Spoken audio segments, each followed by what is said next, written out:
שיעור זה הוקלט, נערך ומוגש עליכם על ידי כל הלשון. האזנה נעימה.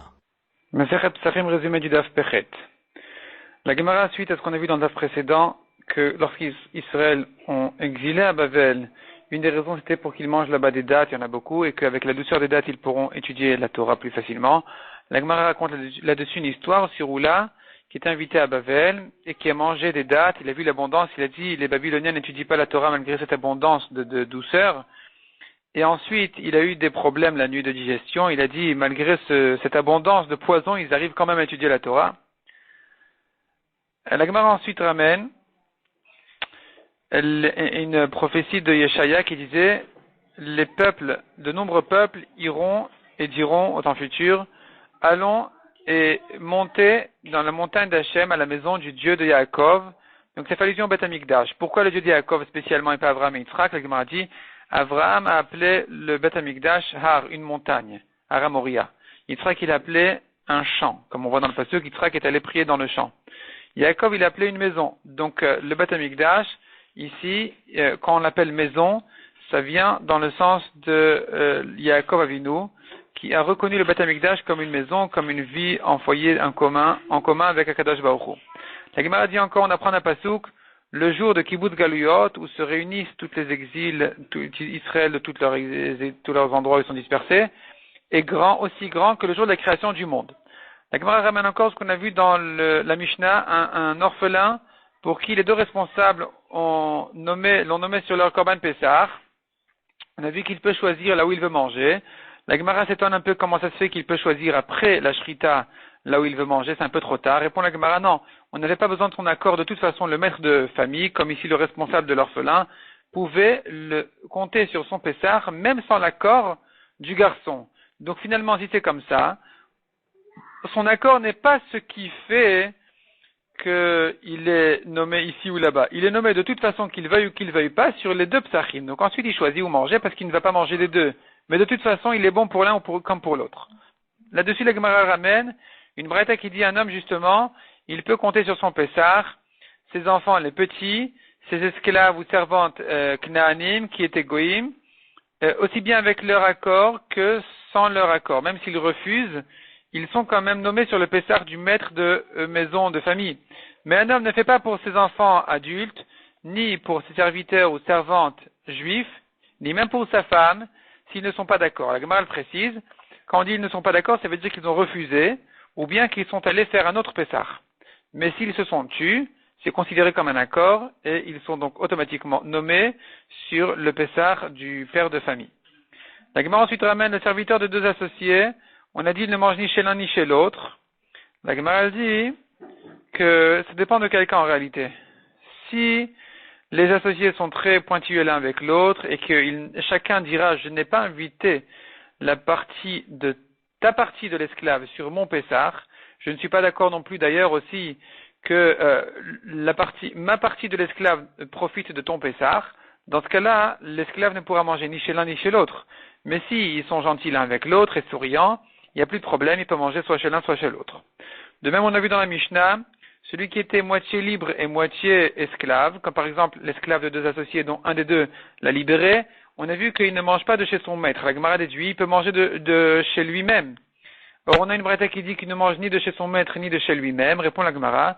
Notre Mishnah qui dit qu'il peut lui manger de son propre Pessah, elle parle en réalité, c'était une discussion entre Beth Shammai et Beth Hillel au début, à savoir est-ce qu'on oblige le maître de libérer cet esclave-là.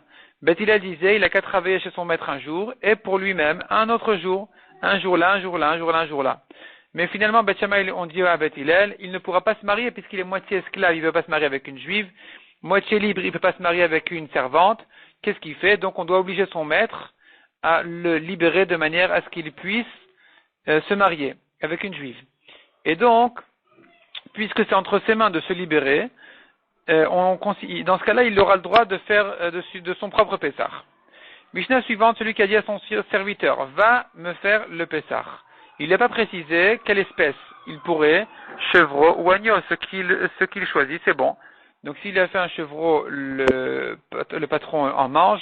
S'il lui a fait un agneau, il en mange, il n'y a pas de problème. Et s'il lui a fait les deux, il mangera du premier. Dans le cas où il a oublié ce que son maître lui a dit, il prend un agneau et un chevreau. La Gemara explique que, en réalité, il va chez un berger Kol halashon. qui cherche à résoudre le problème de son maître et il lui demande de l'aide. Et le berger va lui dire à ce serviteur-là, prends maintenant les deux espèces, chevreau et agneau. Une espèce est pour ton maître et l'autre est pour toi-même. Je te la donne sans que ton maître n'en profite. Ce sera que pour toi un cadeau à toi.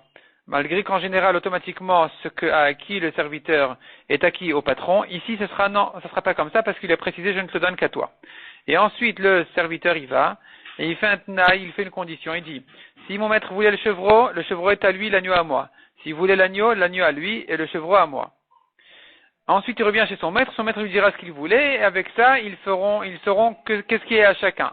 Si maintenant, son maître lui dit, j'ai oublié ce que je voulais, on brûle les deux psachim, mais ils sont quand même quittes du Pessah parce que au moment où le Pessah avait été fait, selon une version au moment de la Shrita, selon une version, il faudrait qu'au moment de la Zrika encore, il se souvenait, le patron, qu'est-ce qu'il voulait. Donc, ils sont ptourim du Pessah Sheni parce que le Pessah était kasher malgré qu'ils ne peuvent pas en manger quand ils ont oublié lequel. La Gemara dit, sur notre Mishnah, le Chidush il est, que même s'il avait l'habitude de manger, donc dans le premier cas, le serviteur est allé, il a fait chevreau, le patron mangera du chevreau, ou agneau, il mangera de l'agneau. Même s'il avait l'habitude de manger de l'autre espèce, il mangera de ce que son serviteur lui a préparé. Ce qu'on a vu encore dans la Mishnah, que s'il a fait les deux espèces, le patron mangera de la première. La Gemara s'étonne un peu comment ça se fait qu'il peut choisir et décider une fois que c'est déjà fait, il décide le premier. Il aurait dû le décider avant la Shrita. Répond la Gemara, non. Il s'agit ici d'un roi et d'une reine qui sont totalement indifférents. Chevreau, agneau, il les rencontre tous les jours, ça leur est égal, ils se mêlent jamais de la cuisine. Dans ce cas-là, ils feront du premier parce que c'est le premier qui est valable. De toute façon, les deux sont égaux, donc le premier est valable. Mais quelqu'un d'autre qu'un roi ou une reine qui fait attention à ce qu'il mange, s'il préférerait ceci, préférerait cela, c'est une occasion, ensuite il y a la question de l'argent, etc. Donc, lui ne pourra pas manger ni de l'un ni de l'autre parce que ça n'a pas été décidé avant la Shrita. La Gemara raconte encore une histoire qu'on a trouvé un lézard mort dans la cuisine du roi.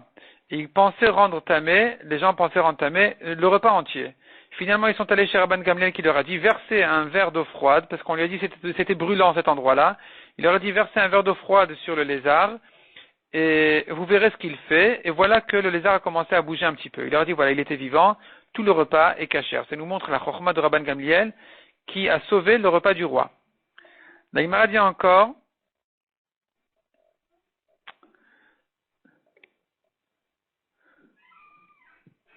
donc on a ramené déjà dans la Mishnah la discussion à savoir que si le patron a oublié ce qu'il avait dit, alors il est quitte du Pessah. S'il a oublié ce qu'il avait dit, il est quitte quand même avec ce Pessah-là, malgré qu'il ne veut pas en manger, qu'il faut brûler les deux Pessahim. La Gemara dit à condition qu'il a oublié après la Zrika. Après avoir jeté le sang, au moment de la Zrika Tadam, le korban était kasher, donc c'est bon. Mais si avant la Zrika même il avait déjà oublié, c'est un problème. Deuxième version qui dit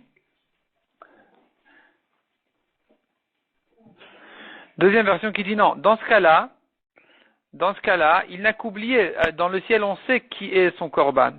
Donc même si avant la Zrika, il ne savait pas, il avait déjà oublié, le korban est quand même kasher. Chaque espèce pour qui elle est. Si le patron a dit chevreau, le chevreau est à lui, l'agneau est au serviteur. Même si au moment de la Zrika, il a oublié. Par contre, dans le cas où nous avons 5 groupes qui ont fait les psachim en même temps, et dont les pots de ces psachim-là se sont mélangés, voilà qu'on a trouvé sur une des pots un défaut qui rend le korban pastoul, on ne sait plus c'est lequel, eh bien, il faut brûler tous les psachim, et ils sont ptourim du Pesach Sheni parce qu'ils sont quittes de leur korban. Et là, à condition que ça a eu lieu après la Zrika, ou au moment de la Zrika, ils pouvaient en manger. Mais si, au moment de la Zrika, déjà, c'était mélangé, puisque au moment de la Zrika, ils ne pouvaient plus manger de leur Pessah, donc ils ne sont pas quittes de leur premier Pessah, et de même qu'ils doivent le brûler, ils doivent faire aussi un Pessah Sheni parce qu'ils ne sont pas quittes de leur premier Pessah. La Gemara ensuite rentre un peu dans les détails de cette histoire-là, où les psachim se sont mélangés. On a dit qu'ils doivent faire chacun, on a dit qu'ils doivent refaire ils sont quittes, ils doivent pas refaire le Pesach Sheni dans le cas où ça s'est mélangé après la Zrika. La Gemara ensuite dans le daf suivant, elle va bien rentrer dans les détails pour comprendre cette halakha. השיעור לא האזנתם, הוקלט ונערך עבורכם על ידי כל הלשון. אתם מוזמנים להמשיך ולהאזין בכל שעה לשיעורים והדרשות בכל התחומים ומכל הרבנים בכל הלשון.